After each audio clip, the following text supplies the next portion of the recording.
All right. This is I want to hear more about these stocks, so let's get into them in Pro Picks.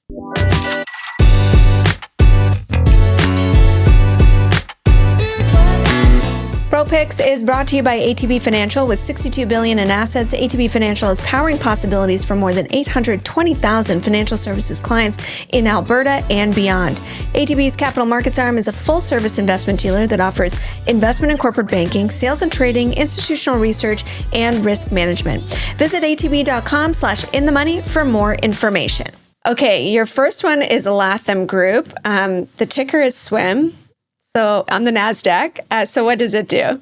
So Latham is the largest manufacturer of fiberglass pools in North America. And this was an example of a COVID winner.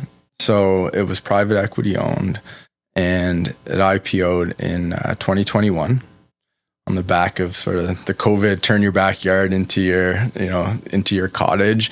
Not many people were traveling. Pool starts were really high. So it IPO'd at about $16.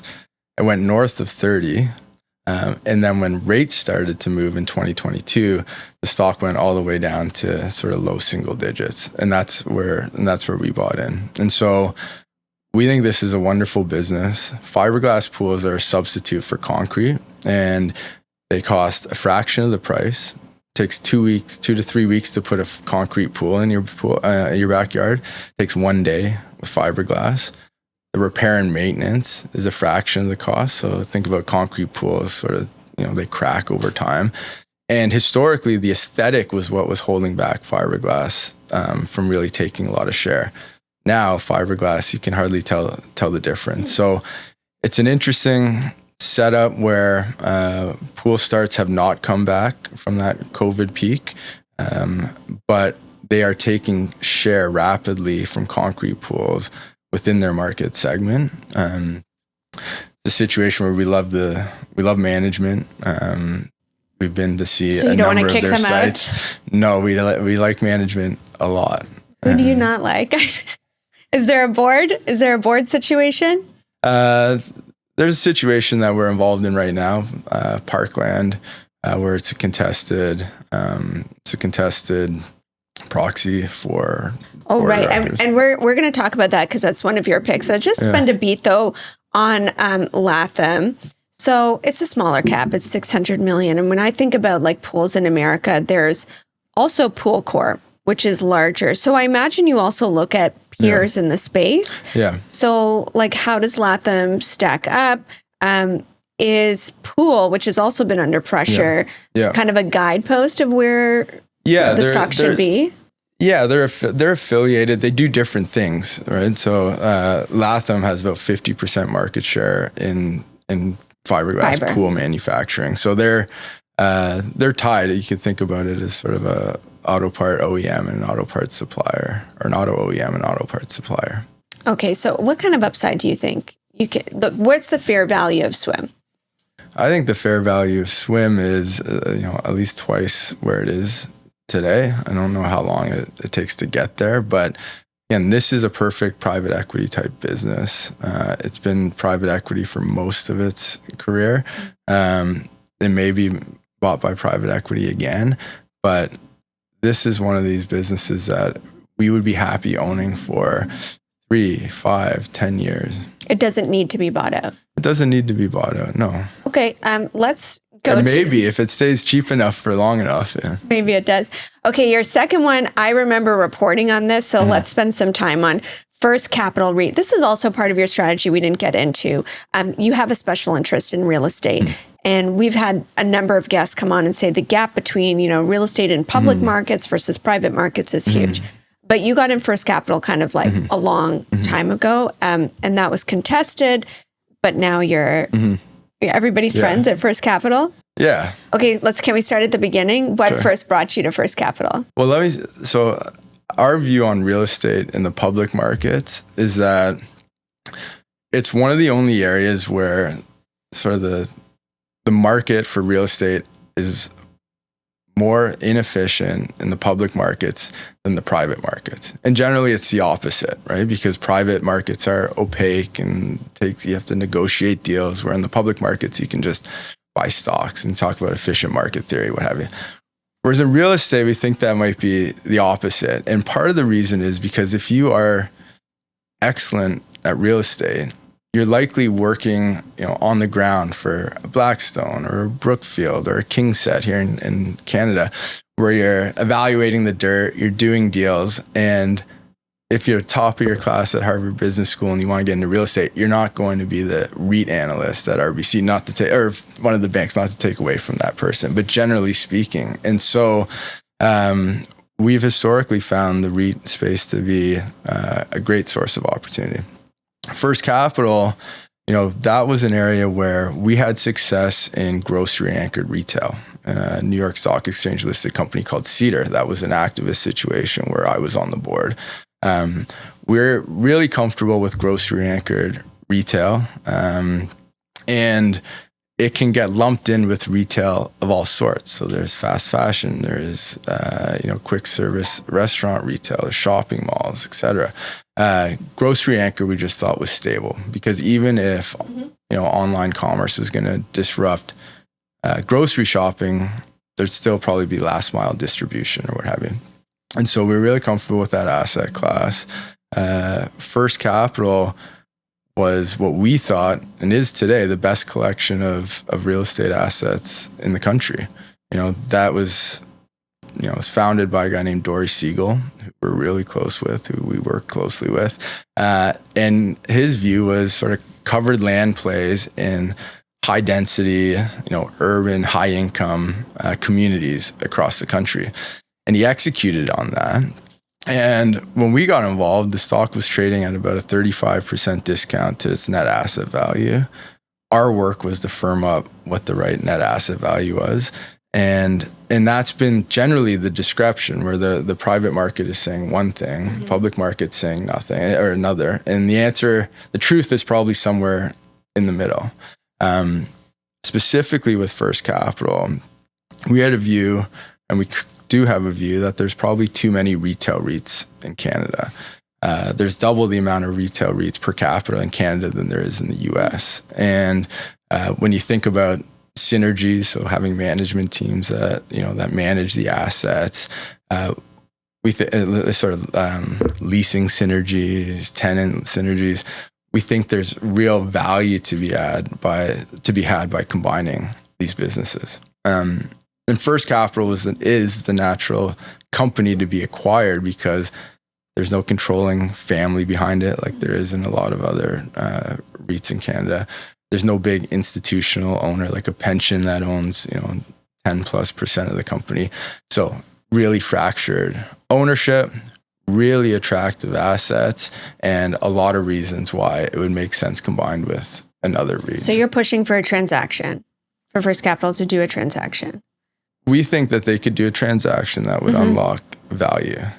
Now, that's where it stands today. Because I remember, I think I was interviewing on this story when I worked at BNN. And so there were, this got pretty ugly, right? Didn't it go to the OSC as well?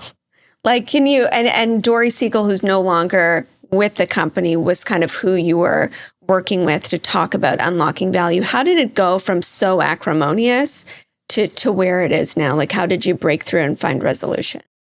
Well, ultimately, you try to find alignment, right? And when there's an issue, it's because there's misalignment. And so sometimes you see management teams or boards that are entrenched because they like the status, they like the income rather than sort of the equity ownership. And oftentimes the best way to come together is to sort of maybe rejig the incentive structure through compensation or what have you. In the case of First Capital, we settled with them. There are 2 new board members that went on. And Ira Gluskin is Richard one of them. Nesbitt, yeah. And Richard Nesbitt. And of course, everybody on Bay Street knows Ira Gluskin, but he has got particular chops in real estate. Absolutely. And he's an interesting character in that he can kind of straddle the world of real estate and asset management. But I will say First Capital has been the best performing REIT in its sector since we made that investment, and management team's done a lot of the right things. So it's rolled over a little bit. It's down 18% from the high in the summer. Again, it's one of those maybe activist situations, but you just can't fight the macro. Can't fight the macro. And that's what I mean why these are opportunities to increase your investments if the facts haven't changed and you like the business. Okay, so you see an opportunity there. Absolutely. Let's talk Parkland, which is an ongoing situation. So you tell me how much you can talk about it or not. But people call this kind of like a baby Couche-Tard, right? It operates those gas stations. And there have been those, over the course of a couple of years, even though the stock has done well, until it stopped doing well. But even though the stock had done well, people saying there's more, you can do more to unlock value. Now they are in contention with their largest shareholder, Simpson Oil. It's getting even more acrimonious. The stock is trading at the lowest level since 2023. So it has really pulled back, but honestly, so is the whole market. So where are you in this? Are you alongside Simpson Oil? Do you align with the dissident shareholder that there's a lot that could be done here? Yeah, we would agree with that. We've been an investor in Parkland for a long time, and we think it's a great business with great assets, but there's been a lot of corporate governance missteps that have led to value destruction. Like what? Well, I think when you have a 20% shareholder, it's like having a customer that's 20%. I think you have to get along with them, and that 20% shareholder has been alienated, accused of trying to seek control of the board, which I don't believe is true. Yeah, and so what we'd like to see is a fair process, and not to see entrenchment, but to see a board work collaboratively with their shareholders, not just the Simpsons, but other shareholders like Ewing Morris. So Simpson Oil has nominated 9 board members. They want the CEO out. And if I recall, do they also think this company should be sold or explore selling itself? Explore strategic direction. Who do you think the buyer is?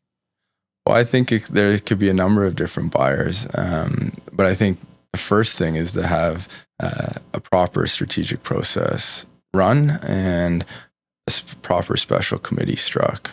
You mentioned you're satisfied with the management of Latham. Let's talk about the management at Parkland. And is this a management problem? Is this a board problem? Is it both? Well, I think it's become evident that it's both. And I think there's been too much focus by the board and by the management team on retaining control or sort of entrenchment of their seats. And I think that served as a distraction. When you look at the near-term track record of acquisitions, they have not been successful. And so that distraction, I think, has led to the business underperforming. And that's the goal of the activist investors. A strategic review in this environment, do you think people are up for that? Would buyers even emerge, right? Yes, the stock is down. You might get it for cheap, but everybody's got problems now. Is that a fruitful use of people's time? It's an excellent point. Things are happening so fast. So a few months ago might have been a good point, a good time. They've announced a strategic review, and that's before the upcoming election for the new board of directors. So I think even that as an example of why wouldn't they wait to see how the new board is constituted to run a proper process is just another example of management. At $40, when the stock was doing well, or even $45, activists were still on this company saying you could do better. Now it's at $30. What is your fair value? Well, I have to be careful on this one, but I would think it's well north of 40. Well north of 40. Can you elaborate a little bit more on who you think the buyers are? Even if you don't name names, do you think it's another operator, or do you think this is a private equity type investment? It would be a big private equity investment, but it's possible. All right. I won't push you too much on it. Thank you very much, Darcy. I've had a great time chatting with you.